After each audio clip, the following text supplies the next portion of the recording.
Thank you. Thank you, Madeline. I'm joined today by Justin Giovannitti, who's a senior energy engineer in our Baltimore office, who is the brains behind the audits. And so he's here to answer your hard technical questions. And by Kayla from our Boston office, whose slides I have heavily leaned on in putting together this presentation. So thank you, Kayla. This is an informal presentation, and that if you have a question, just go ahead and speak up, or you can drop a note in the chat. We're going to cover a lot of material, and I'm happy to clarify things as we go.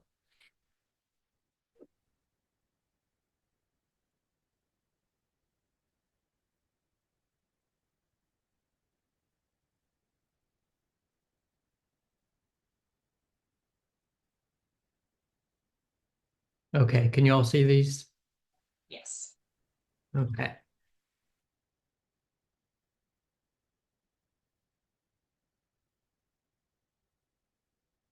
So why do we need audits? The goal of an audit is really to take a snapshot of how the property is operating at that moment. And so look and see what the property conditions are, what systems are in place, how they're being used, talk to residents to find out what's working, what's not working, and put together a chart of recommended upgrades to improve the operations, resident comfort, efficiencies, and also put together a roadmap for zero energy operations or electrification. There are, of course, many kinds of audits. The most common ones are broken down by levels. And so ASHRAE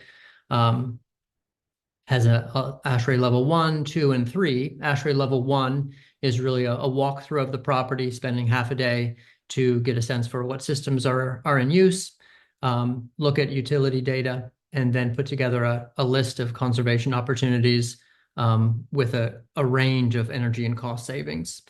And ASHRAE, so that's really more of an observation. ASHRAE level 2 really gets into the data. And so the recommendations are based on calculations from an energy model or a calculation software that helps define, if you do X, then this is the proposed savings.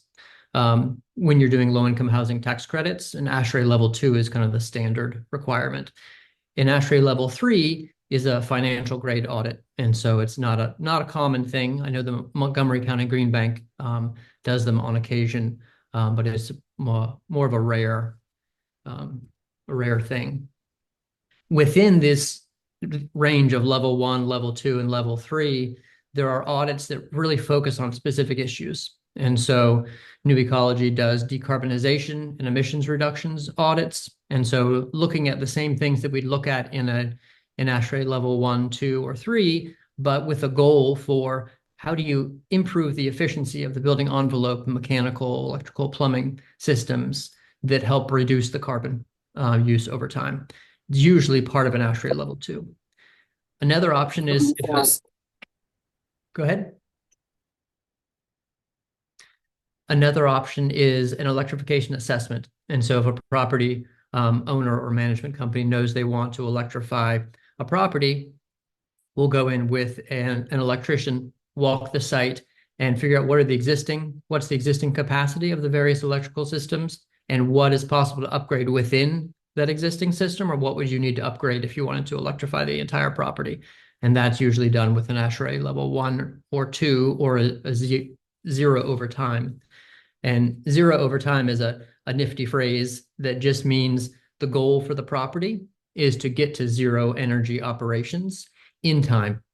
But at the moment, the property may have a fully functioning boiler with another 10 years of estimated useful life. And so property owner doesn't want to just throw away that system and put in a new one. A zero over time plan looks at the steps and the schedule necessary to end up with a zero energy property in 10 or 15 years, whatever time frame they come up with. And this is usually done as part of an ASHRAE level 2 audit. Any questions on the types of audits? Okay. So breaking it down a little more, we've been talking about BEPS, the Building Energy Performance Standard in Maryland. DC also has one, and we work with properties in Boston that have them as well. And Montgomery County has their own BEPS program. Benchmarking is just setting at a point in time, how much energy does the property use? And then you can go to the audit stage to figure out how you can reduce that energy use.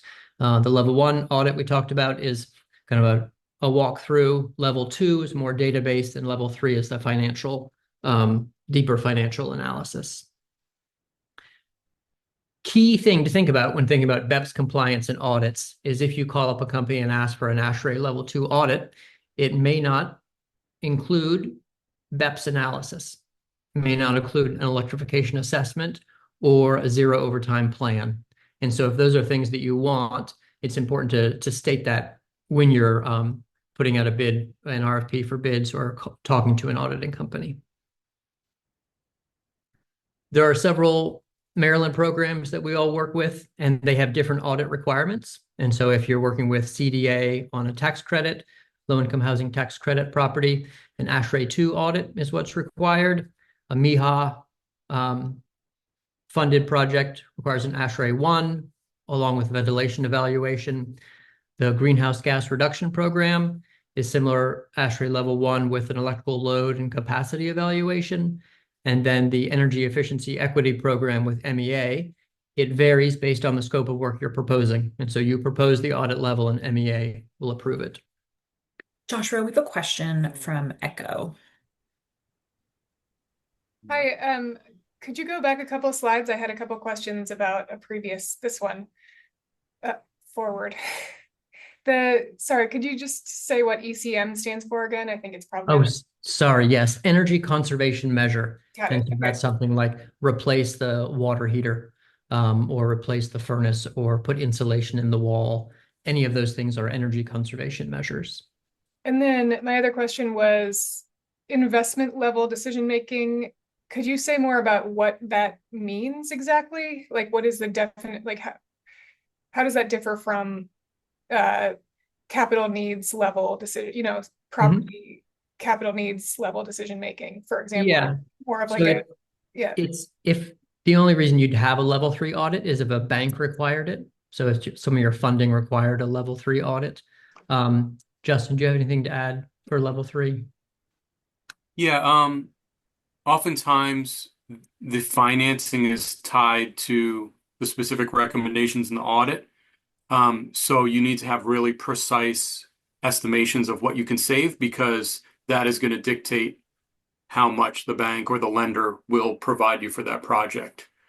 So it's really just the most thorough level of audit, and like Joshua said, it's pretty rare to see, especially in multifamily.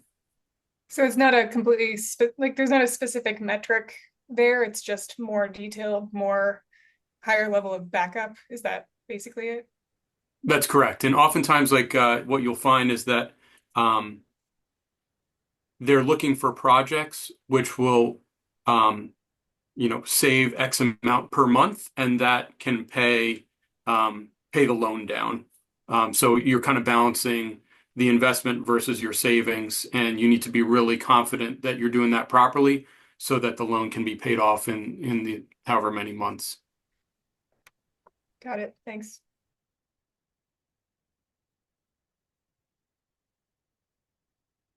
So if the goal is to look at a property in terms of decarbonization to reduce or eliminate the fossil fuels used at a property, you would do an ASHRAE level 2 audit with a focus on the zero overtime or the deep energy retrofit. And this makes sense if you're about to start a renovation, if the property is not in compliance with BEPS, and a funding level like a low-income housing tax credit analysis required. Outputs are listed here, and the idea is this is a pretty common audit with the added pieces of the zero overtime and the deep energy retrofit.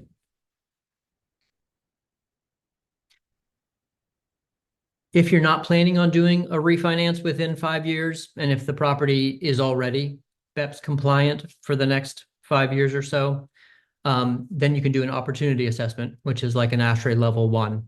And so that's a walkthrough of the building and the systems. And the outputs there are more qualitative. And so it's savings. If you replace your water heater, it would be like 10 to 15% savings rather than a specific number. And then general recommendations based on order of priorities. The process always starts with utility analysis. So it's really important to assess how the property is using energy. Once we get that data, analyze it, and then do a site visit where Justin and his team will go out, make sure they understand how all the systems are working, document all the pieces, and then put that through calculations into an audit report, and then review that report with the client. And so that's the most important piece, is communicating that data to the client for then their use moving forward. The utility data analysis sounds like a small piece, but it's sometimes very time consuming to collect utility data. Nowadays, the larger utility providers have aggregated data available online.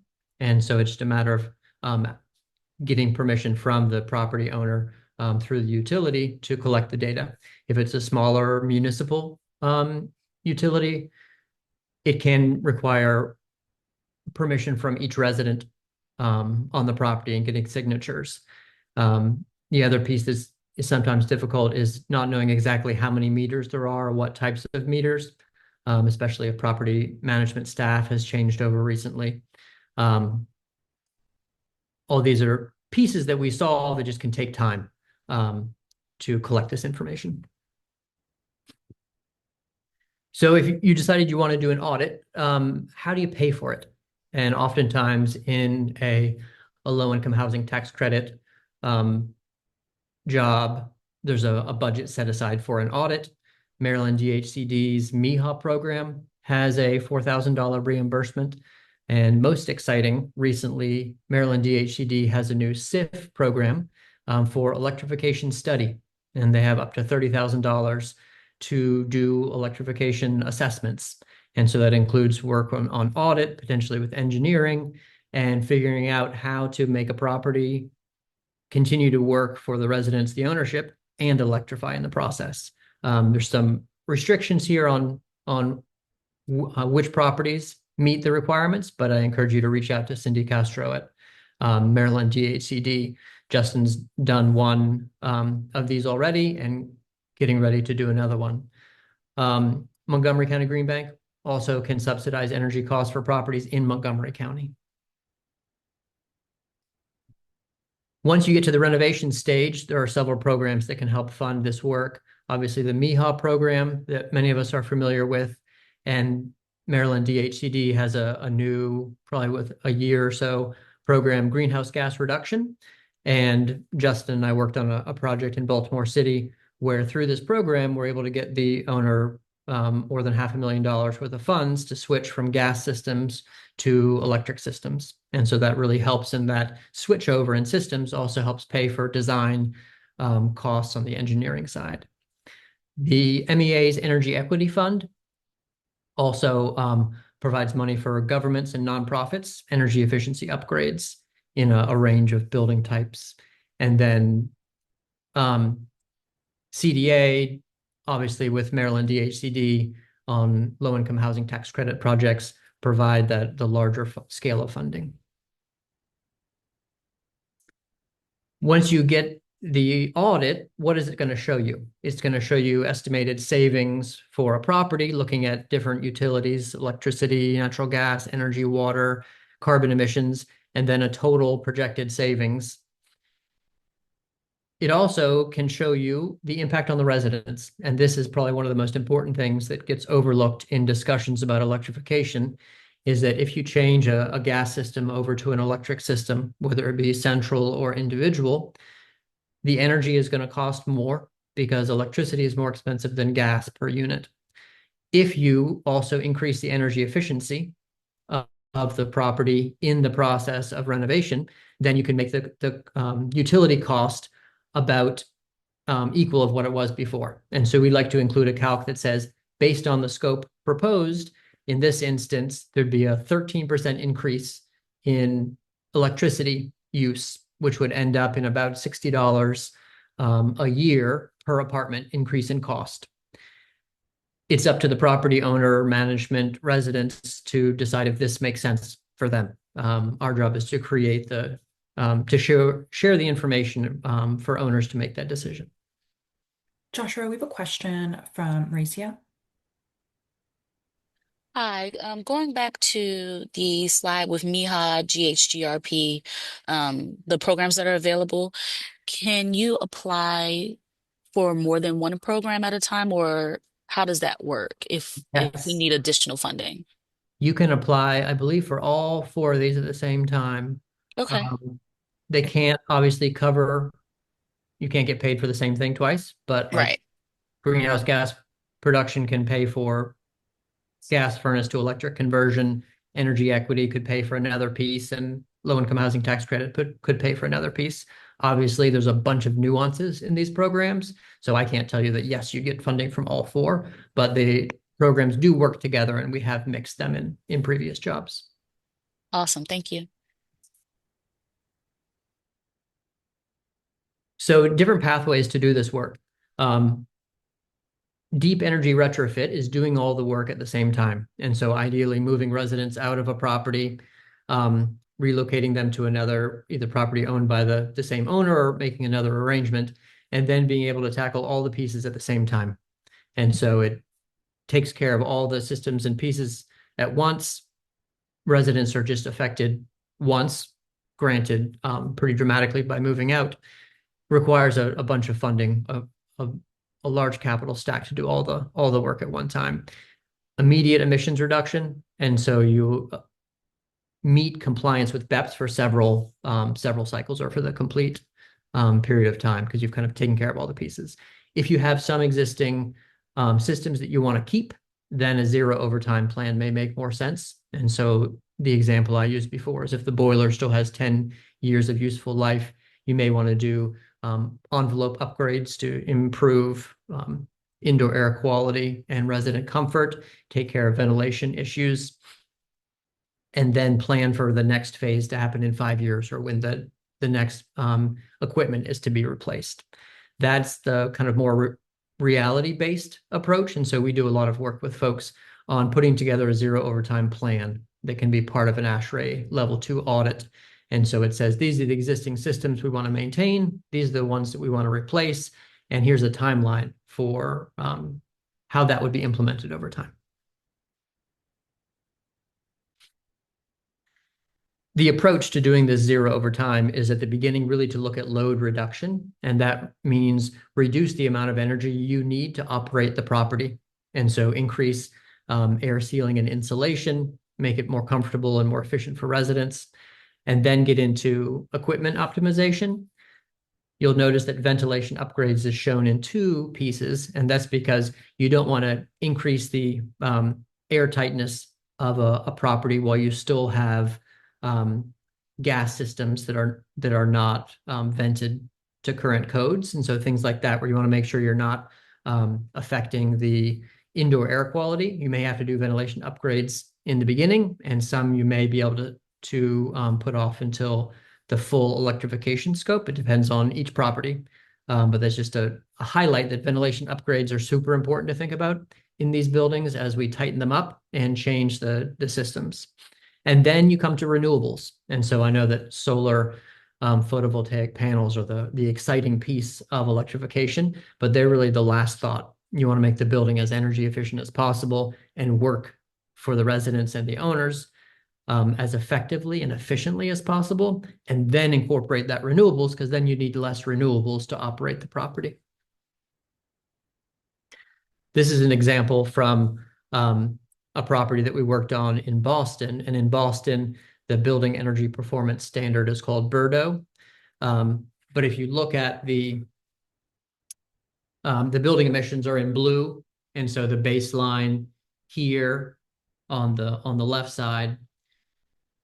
And then as it continues along, electrifying the domestic hot water drops the emissions. And then capital improvement, Energy Star appliances again drops the emissions. Solar PV, again, the renewables happening at the end, drops the emissions again, and it continues to drop. The baseline emissions, if you didn't do anything to the property, that's shown in the red. So that baseline emissions, if no work was done. The green shows the BEPS compliance. Again, this is for Boston, so it's different for Maryland. But the idea is that this overtime work helps meet the BEPS requirements and helps owners have a well-operating property, and residents have a place that's comfortable and efficient and effective for their use. One difference in timing is that 2050 is the date in Boston and 2040 is the date in Maryland. So resources, the BEPS requirements are listed here in the first link, and the Maryland Clean Energy or the Maryland Clean Buildings Hub has a lot of great resources. Support from them is listed here in the link, and then also in the image. Justin, could you describe kind of the overall BEPS compliance path now, what the state is looking for? It's really focused on how much fossil fuel is used on site. So it could be, most likely natural gas, could be oil, could be propane. And ultimately by 2040, that on-site fossil fuel usage should be eliminated. So for the most part, we're electrifying heating systems, hot water systems, cooking. And for the heating and hot water, it's fairly easy to do so with heat pumps. Cooking, we're looking at electric coil, electric induction. But there's an interim compliance to reduce the fossil fuel usage by 50%. So between now and 2040, essentially, there will be like a midpoint compliance check to say that, yes, I've reduced my fossil fuel usage by 50% since I benchmark. The benchmarking, as it says there, is due September 1st of this year for buildings that are 35,000 square feet and larger. There might be an energy efficiency requirement in the future. When they first wrote the standard, it was included. I think there was some pushback from the real estate industry. So right now, it's really just focused on how much fossil fuel usage how much is consumed on site. We're not looking at the overall efficiency of the building. So theoretically, you could have a very, very energy inefficient, energy hog building as long as it's all electric. You're going to pay a lot of utility costs if you do that. So it's not recommended, but technically that would comply with the standard as it currently exists. Ultimately, if they add back that energy efficiency component as well, you're kind of looking at that in conjunction with the fossil fuel usage. So it makes sense to basically use heat pumps, and that's kind of like how the industry is going. Just overall, a big focus on heat pumps.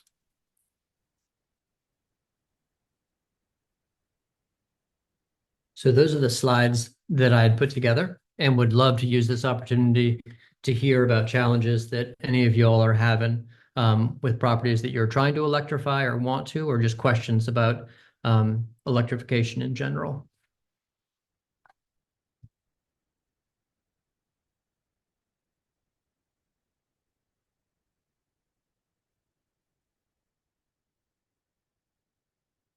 Justin, I'm going to pick on you again. If you'll just give an overview of the property that we just finished the electrical assessment on, kind of the experience of what you expected and then what you found.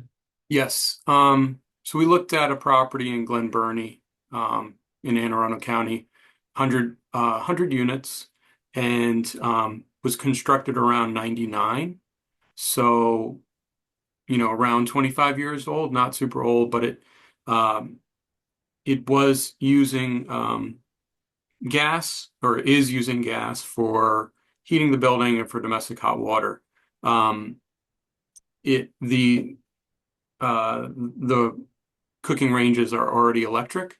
So what we looked at there is just kind of with the electrician understanding what the capacity per apartment is from an electrical standpoint.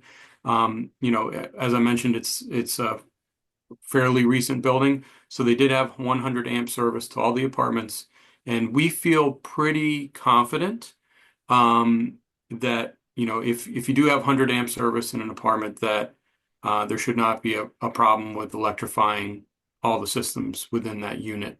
And that's what we found for the Glen Burnie property. There's not going to be any impact to the electrical service. There are some new circuits that would need to be pulled. So basically, they would be transitioning from, they have kind of this aquatherm system where they have a hydronic heating coil in the air handler that's served by the gas water heater, which we see from time to time. So they're going to just transition that to a split system. It's a heat pump, and it's going to provide heating and cooling through the existing ductwork. They are going to go to a heat pump water heater, and there are options there for, we do have sufficient capacity to do like a 30 amp circuit for that. But if you don't have that, you can look at 15 amp versions as well. They just don't heat water up quite as quickly. And then, like I said, the electric range was already present, so we didn't have to worry about that. Areas where you might have more trouble, one, if you're electrifying a range, you got to find probably a 30, 40 amp circuit for that. So that can be a little bit more of a challenge, but again, within 100 amps, should not be too problematic. If you also have in-unit laundry, that's yet another fairly large circuit that might be needed for a conventional dryer. You can look at a ventless dryer, which just runs on 120 volt circuit, if that is a concern. So most of the units we see do not have in-unit laundry, but occasionally we do see that, and that does provide a little bit of wrinkle, something to consider that could be like a pretty high, has a high draw from the electrical panel if it is like a conventional vented dryer. Thank you, Justin. Can I ask about ventilation? I saw that mentioned. And like other healthy housing measures. How does BEPS think about that?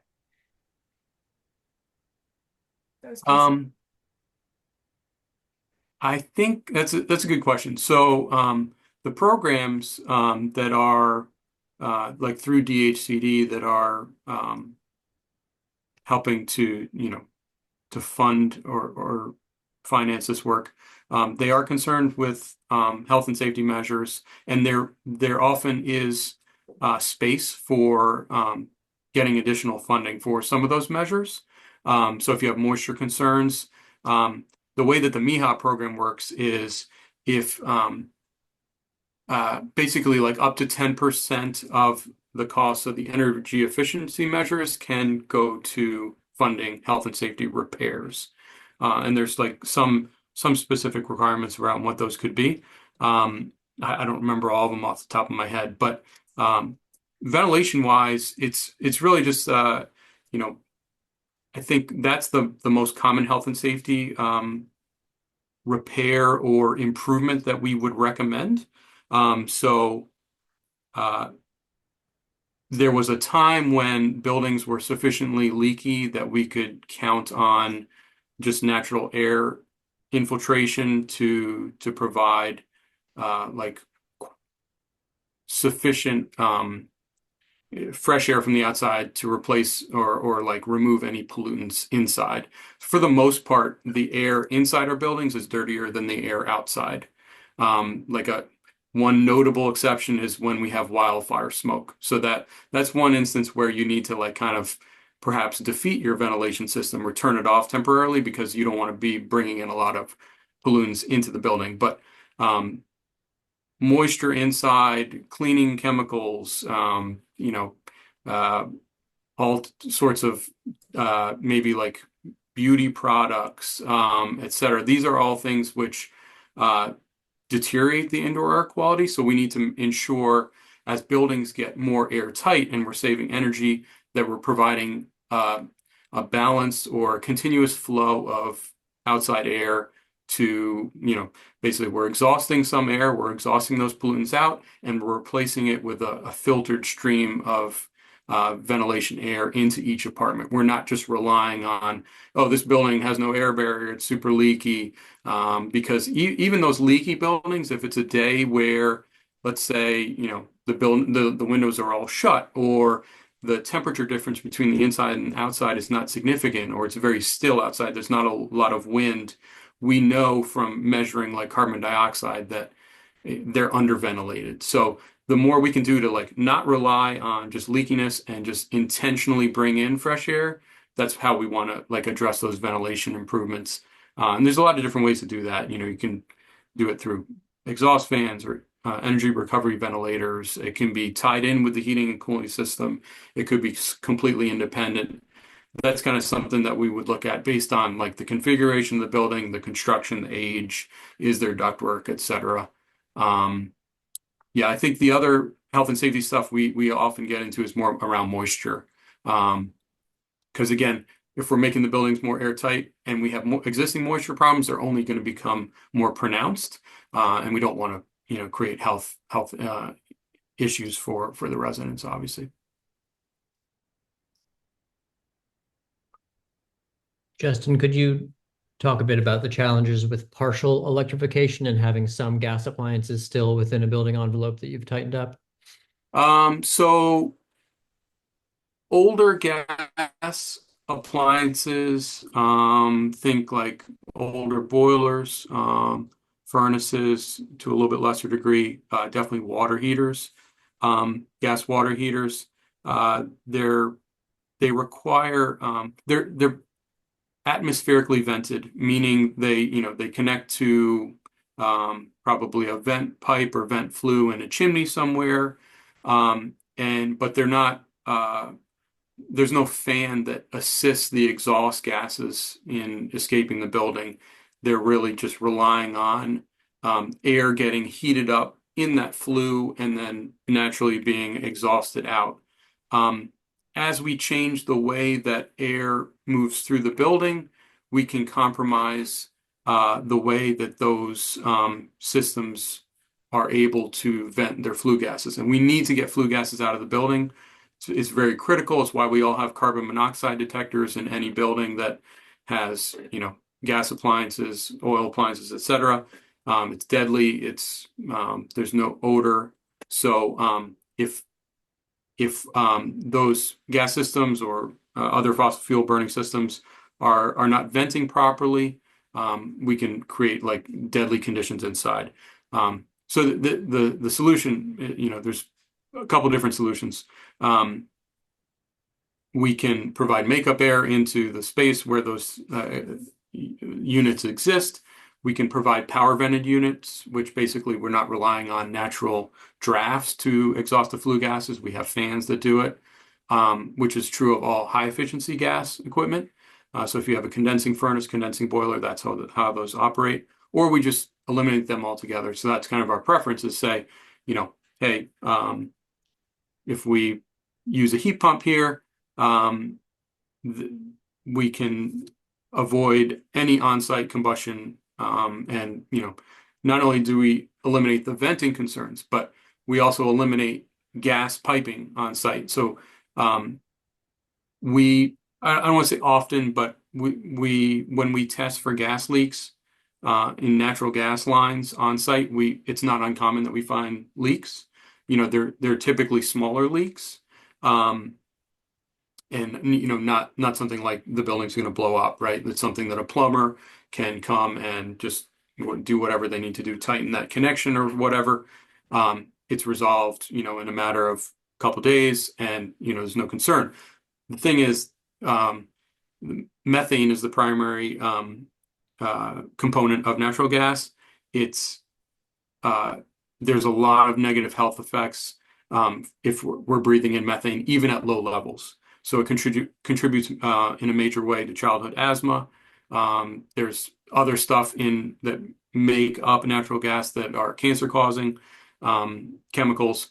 So while we may not have a venting problem if we have a condensing furnace on site because it's using a fan to exhaust everything, we may have leaky gas infrastructure, and unfortunately that also has negative health impacts. So the more we can electrify, the more we eliminate those concerns with fossil fuel equipment. One piece I want to emphasize is the importance of thinking about the building as a system and how all the pieces interact with one another. And so super important to have a building auditor, architect, engineer, someone work with you through the plan to make sure that you're not making anything worse in terms of ventilation and operations. Important with electrification to think about kind of the long-term goals, but also at any point during the process, are you going to make something that's less healthy or safe for residents? And it really depends so much on the building. And so I just encourage people to go slowly and reach out and work with your building professionals. We got a question in the chat from Genevieve asking if there's a rule of thumb for the type and size of property to have an audit performed.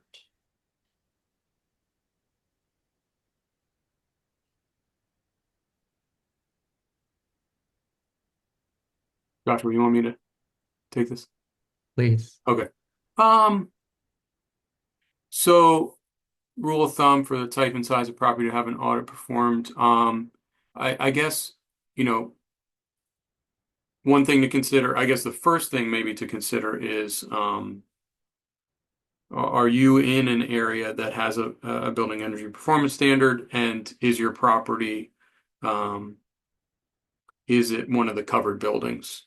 So again, in Maryland, 35,000 square feet and up, for most building types, it will be covered. You're going to have to benchmark that building. So you're going to have to kind of put your marker down for this is how the building is performing right now. And ultimately, there is that goal to electrify the fossil fuel burning systems that are on site right now. If you have a smaller property, there may not be a specific requirement for you to do an audit. I think what we often hear is people are doing audits because they can access certain funding or financing. And that's a requirement of the given program, like a tax credit program, for instance. We often do audits for that. Another one would be you have very high utility costs.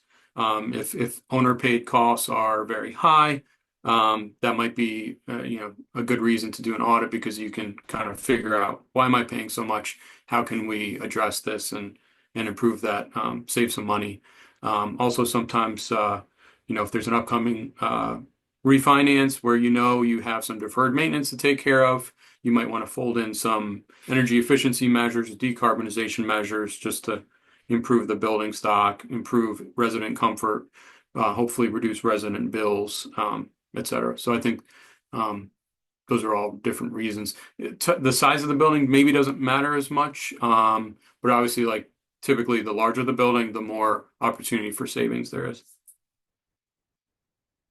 We have a question from Michael. Above roof deck insulation tends to be the easier approach for insulating flat roofs, but many masonry buildings have vented flat roof cavities.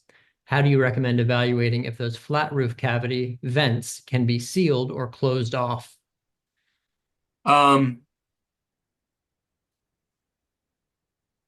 Okay, so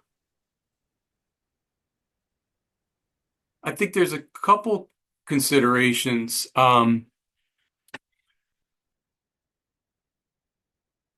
right, so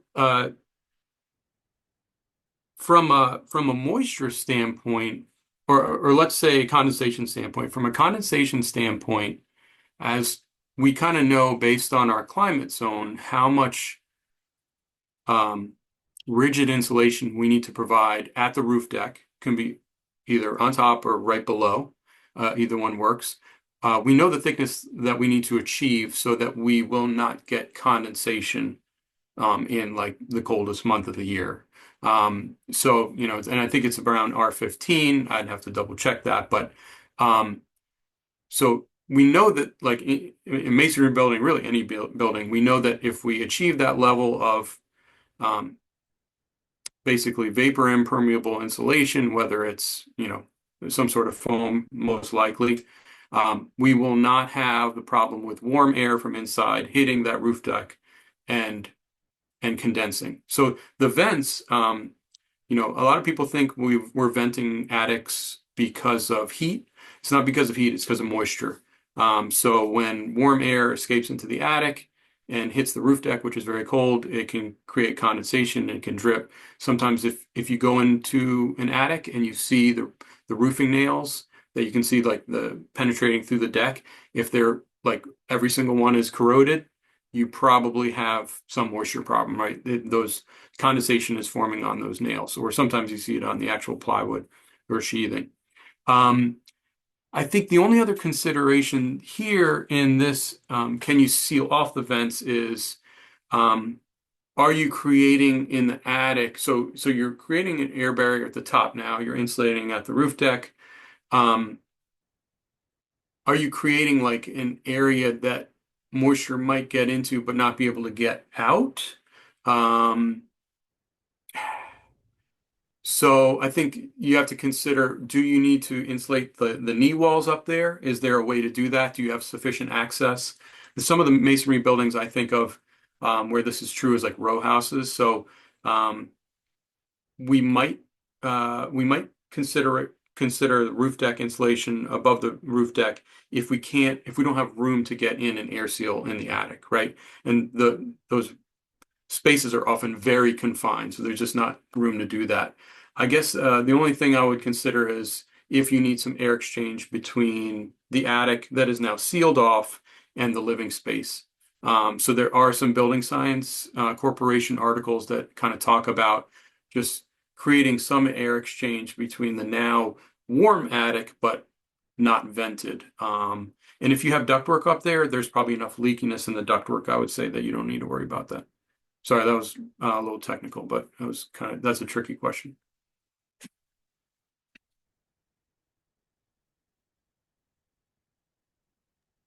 What we've seen in buildings with vents in the sidewalls below the roof structure is that thing that Justin mentioned is access. And so some buildings have like a 5 or 6 foot space above the ceiling and the top floor before you hit the roof. And so you can get in there, air seal, and really make that space part of the building, and then find to seal that off. But it's always tricky, and it also, some buildings can have multiple scenarios, and so an area easy to access and an area that's not easy to access, and so then makes it even more complicated to figure out like, well, what's the strategy that works for the whole roof? No, thank you. Yeah, I appreciate it. It is a tough question, and I'm assuming you would only um, give credit for that kind of improvement if you were actually able to seal those flat roof cavity vents. That otherwise uh, you wouldn't consider that an improvement. Yeah. Right. Yeah, because if you're not sealing off those vents, then that space is still cold, and you've got no insulation potentially between your conditioned space below and the now cold or still cold attic. The insulation at the roof deck is it's Absolutely. maybe protecting the roof deck, but it's not keeping the living space warm at that point.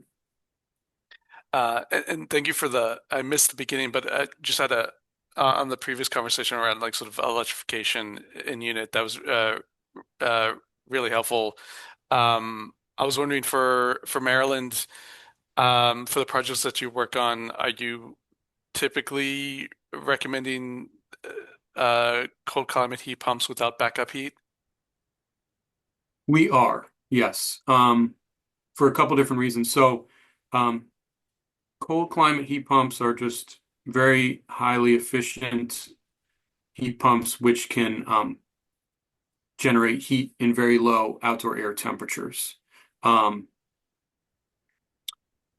So if people are more familiar with heat pumps, like legacy equipment that's real old, you're probably familiar with below a certain temperature outside, the heat pump really can't generate much heat, so it kicks on electric resistance heat, auxiliary heat, which it might work just fine, but it's very expensive to operate. Or like if you're in a hotel, for instance, like you got those PTAC units, those things, even if it's a heat pump, it might be able to run in heat pump mode down to like 40 degrees outside, but below that, it's using electric resistance heat. So we do recommend the cold climate or high efficiency heat pumps. So some of the benefits, you don't need electric resistance. You can size them for the full load, even at very low outdoor air temperatures. They can work down to 5 degrees Fahrenheit or even lower sometimes. That means you don't have as much electrical capacity need. If you have cooling right now, if you have like a cooling condenser, even with a furnace, let's say, the new heat pump can use the same exact circuit. So you don't need to find like, a 40, 50 amp circuit to run the heat pump plus the electric heat. You're just running it off a 20 or 25 amp circuit. So that's a huge savings potentially. They work more efficiently. You're going to pay less to heat and cool the apartment. They're quieter. They can work at part load. So basically, instead of just being on or off, they can ramp up and down based on, the temperature difference between inside and outside. So in the summertime, that helps a little bit with dehumidification, usually. And also like the federal tax credit for heat pumps, maybe not sticking around for very long, but that requires like a certain level of performance that typically you're going to need a higher efficiency unit. So you can get the tax credit for those systems as well. Thank you. Just add one thing to that. Yes, we do recommend the high efficiency heat pumps, but also in conjunction with air sealing and insulation. And so if you have a gas furnace and poor insulation in your walls, you could still have a comfortable space because the gas heat comes out at a higher temperature. With the electric, the heat comes out, the air temperature is a lower temperature. So residents may end up turning the thermostat up to get that similar feel, and then their utility bill will rise dramatically. And so when switching to a heat pump, you got to think about the building envelope and ventilation as part of that effort. Yeah, discharge temperature of a heat pump in heating mode is usually around like 100, 105. So it's not cool, still very warm air, but it's not 130 like with a furnace. So the more you can do to improve the building envelope, the more comfortable that space will be.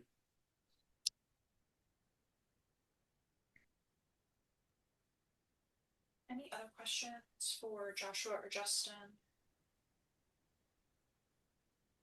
And I'll make sure we send out a copy of these slides, so as you're reviewing them, if you have questions, you can always follow up with the ecology team. I was wondering if, with your electrification analysis, looking at electrical capacity of buildings and units, maybe for projects where you're just doing an energy audit to kind of scope up, and you're not potentially necessarily on as part of the design team during construction and during design. Was wondering what recommendations on sort of electrification analysis scope would you recommend to ensure that electrification analysis can then be taken by the electrical engineer and kind of stamped and signed off on without any additional analysis by the electrical engineer? Is there sort of a certain scope of that electrification analysis that you think needs a certain level of robustness to to ensure that it kind of occurs, or any recommendations there on sort of that scope?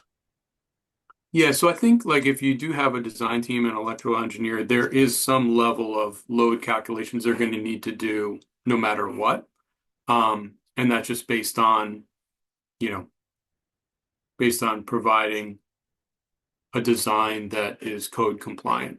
So there's some work there that they're going to be doing that cannot be eliminated. Sometimes their calculations might be conservative, and I think a couple things that could be helpful from the on-site analysis.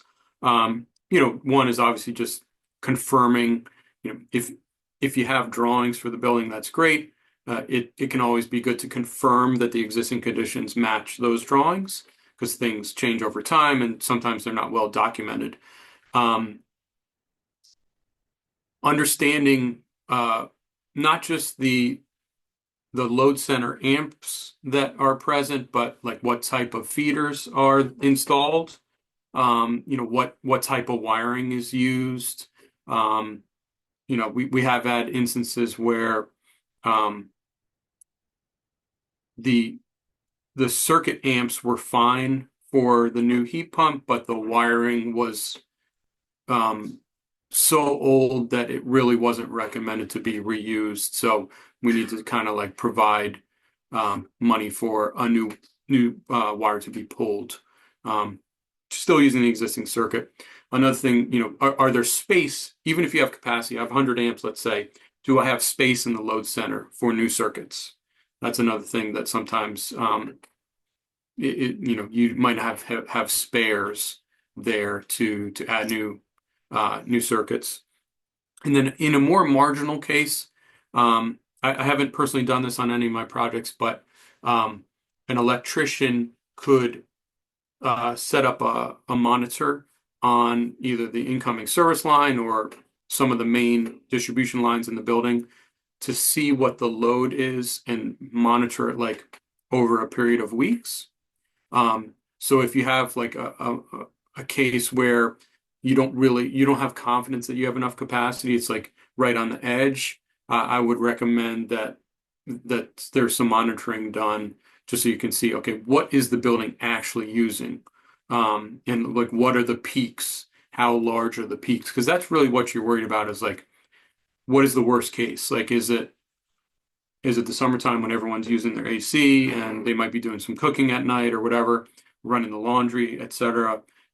We really need to understand, like, what is the peak usage of this building. If you have master metered property, you can get interval data from your smart meter, and that will show you your peak 15-minute demand. So that is helpful to see, and that's just something that you can just request. You can actually go on, like, if you're BGE service, you can go on. There's this thing called like green button data. Some of the other Pepco has the same thing. That's a way to request the interval data, so you can see what is the peak electrical demand for my building and when does it occur? Is it summertime, wintertime, morning, night, etc. Thank you, Michael, for that question. A recent project that Justin and I worked on, we did the energy audit and we were on the design team. And I think that combination is super important, to have the energy auditor be part of the design team and scoping the work. We were able to test hot water use at the property to figure out how much hot water the building currently used. And we're able to reduce the size of the water heater for each building based on the engineer's recommendations, because we knew that it was within a certain range, and the manufacturer's recommendation is usually based on like the highest possible use to cover their basis. And it's not that you should like custom fit everything based on the building's use, but if you understand that the building uses 50% less hot water than what the system is designed for, then there's some room to work within there. Great. Yeah, that's great to hear. That's one thing that I've heard, that at least market rate multifamily senior housing tends to have a more reliable, although not great, sort of water usage patterns, but a little bit more well-defined, whereas affordable housing can be quite